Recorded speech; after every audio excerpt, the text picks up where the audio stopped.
بسم اللہ الرحمن الرحیم۔ السلام علیکم، میں ہوں محمد تحسین عباسی اور آپ دیکھ رہے ہیں میرا یوٹیوب چینل۔ ناظرین، آج کے ولاگ میں ذکر کروں گا خاص طور پر سندھ کی سیاسی صورتحال، تبدیل ہوتی ہوئی سیاسی صورتحال، جس میں مختلف سیاسی خاندان سیاسی جو ہے وہ وفاداریاں تبدیل کچھ کر رہے ہیں، کچھ کرنے کے لیے سوچ رہے ہیں، اور کچھ لوگ جو ہے وہ منتظر ہیں، یہ دیکھ رہے ہیں کہ کس جماعت کے سربراہ کی اسٹیبلشمنٹ سے کتنی زیادہ قربت ہے۔ تو اس حوالے سے 2-3 روز سے بڑی سیاسی سرگرمیاں شروع ہو چکی ہیں۔ جو انتخابات کی تاریخ قریب آتی جا رہی ہے تو لوگ اپنے سیاسی قبلہ درست کرنے جا رہے ہیں۔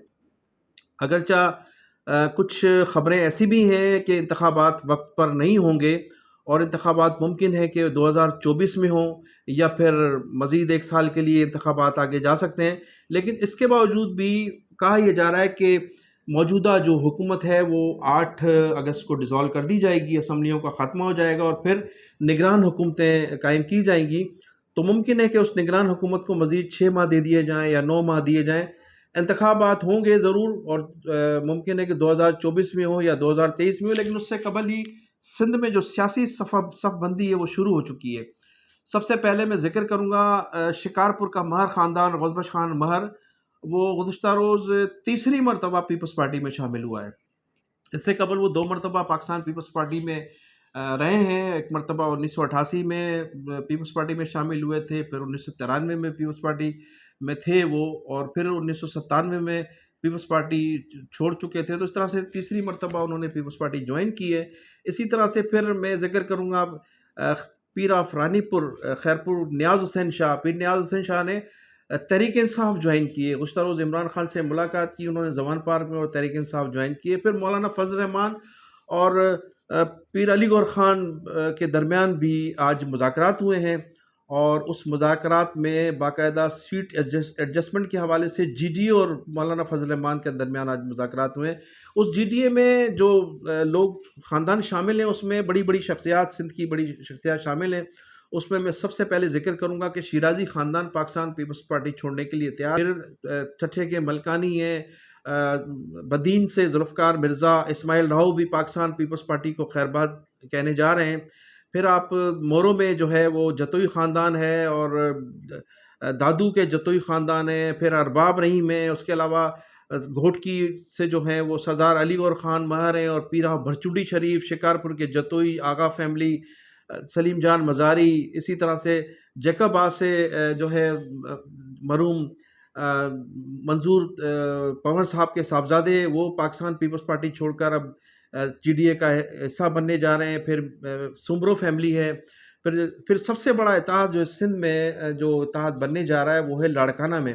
لاڑکانہ معظم عباسی اور راشد سمبرو، اور اس کے علاوہ ایک نیا مختلف لوگ جو ہے مل کر ایک اتحاد قائم کر رہے ہیں، لیکن اس میں یہ بھی کہا جا رہا ہے کہ معظم عباسی اور پیپلز پارٹی کے درمیان مذاکرات ہو رہے تھے جو ختم ہو گئے ہیں، اور معظم عباسی اور راشد سمبرو مل کر جو ہے بلاول بھٹو زرداری کی سیٹ پر انتخابات میں حصہ لیں گے۔ 2 مرتبہ معظم عباسی جو ہے پیپلز پارٹی کے امیدواروں کو ان کے دور اقتدار میں شکست دے چکے ہیں، تو اس طرح سے معظم عباسی کا جو قلعہ ہے وہ خاصا مضبوط نظر آتا ہے۔ تو اس حوالے سے بڑی جو ہے وہ صف بندیاں ہو رہی ہیں سندھ میں بڑی تیزی کے ساتھ۔ پھر سندھ کی جو شہری سیاست ہے اس حوالے سے بھی اہمیت رکھتی ہے کہ متحدہ قومی موومنٹ بہادرآباد نے وفاقی حکومت سے مطالبہ کیا ہے کہ انتخابات جو ہیں وہ نئی مردم شماری کے تحت کرائے جائیں۔ اگر نئی مردم شماری کے تحت انتخابات کرائے گئے تو پھر سندھ کے جو شہری علاقے ہیں اس کا جو ہے بڑا سندھ حکومت میں اور مرکز میں بڑا اہم کردار ہوگا، اور اگر الطاف حسین کی جو جماعت ہے متحدہ قومی موومنٹ 90 اس کو سیاسی آزادی دے دی گئی تو پھر سندھ کے شہری علاقوں میں ان سے کوئی مقابلہ نہیں کر سکے گا۔ تمام سیٹیں ماضی کی طرح ایک مرتبہ پھر یہ جیتنے کی صلاحیت رکھتے ہیں۔ آپ نے دیکھا کہ جو 9 جولائی کو ایک ریلی نکلی تھی اس نے پورے سندھ کی سیاست کو میں جو ہے وہ بھونچال پیدا کر دیا تھا، اور وہی سلسلہ ابھی تک جاری ہے۔ پاکستان پیپلز پارٹی نے متحدہ قومی موومنٹ بہادرآباد کے مبینہ طور پر اشارے پر کافی دبانے کی کوشش کی ہے، لیکن اس کے باوجود بھی یہ سلسلہ جاری ہے۔ شہر کے مختلف علاقوں میں نہ صرف چیکنگ کی جا رہی ہے، چھوٹی چھوٹی میٹنگز ہو رہی ہیں، وہاں لوگوں نے اجلاس شروع کر چکے ہیں۔ اس کے علاوہ پھر آج سب سے بڑی ڈیولپمنٹ ہے وہ یہ کہ کینیڈا کے شہر کیلگری میں ایک بہت بڑی ریلی نکالی گئی ہے۔ وہاں کے مقامی جو ہمارے پاکستانی تھے، جو متحدہ قومی موومنٹ 90 سے تعلق رکھتے ہیں، جو بانی متحدہ الطاف حسین صاحب سے محبت رکھتے ہیں، انہوں نے ایک بہت بڑی ریلی کا انعقاد کیا۔ اس کے علاوہ پھر امریکہ کے شہر ہوسٹن میں جو ہے ایک بہت بڑی ریلی کا انعقاد کیا گیا۔ تو یہ تمام جو صورتحال ہے وہ سب آپ کے سامنے۔ اب اگر پوری طرح سے متحدہ قومی موومنٹ کو 90 کو سیاسی آزادی دی گئی تو پھر سندھ کے شہری علاقوں میں یہ بڑی اکثریت سے نہ صرف کامیاب ہو سکتے ہیں بلکہ سندھ حکومت میں کو جو ہے سندھ حکومت بنانے میں بڑا اہم کردار ان کا جو ہے وہ نظر انداز نہیں کیا جا سکتا۔ ناظرین، دوسری جانب 9 جولائی کو جو کورنگی میں ریلی کا انعقاد کیا گیا تھا اور اس کے بعد جس طرح سے سندھ پولیس کی جانب سے گرفتاریاں کی گئیں، لوگوں کے گھروں میں گھس کر خواتین کے ساتھ بدتمیزی کی گئی، بوڑھوں کے ساتھ اور بچوں کے ساتھ تسلسل پولیس کی جو بدتمیزی رہی، طوفان بدتمیزی، اس کے بعد عام تاثر یہ تھا کہ متحدہ قومی موومنٹ کے جو کارکنان ہیں، اس سے نہ صرف ان کی حوصلہ شکنی ہوگی بلکہ مزید شہر میں یا سندھ کے کسی بھی علاقے میں کسی کو ریلی کا یا کسی بھی جلسے کا یا کسی بھی کارنر میٹنگ کا کرنے کا جو ہے وہ حوصلہ نہیں ہوگا۔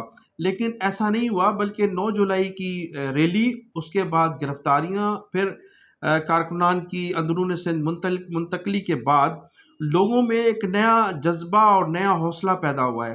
جبکہ جو میونسپل کارپوریشن کے میئرز اور چیئرمین منتخب ہو کر آئے ہیں، ان کا روزانہ یہ تسلسل کے ساتھ احکامات جاری کیے جاتے ہیں کہ جناب جو بھی تصاویریں، جو بھی جھنڈے، پینا فلیکس لگائے جاتے ہیں متحدہ کی جانب سے، ان کو اتار دیا جائے۔ ایک رات کو کارپوریشن کے عملے وہ بینر بھی اتارتے ہیں، پمفلیٹ بھی اتارتے ہیں، پینا فلیکس بھی اتارتے ہیں، لیکن دوسری رات کو جو ہے وہ پمفلیٹ اور اسی قسم کے جھنڈے اور اسی قسم کے بینرز لگا دیے جاتے ہیں۔ اب یہ کون سی رات کو بلائیں ہیں جو آتی ہیں اور یہ لگا کر چلی جاتی ہیں؟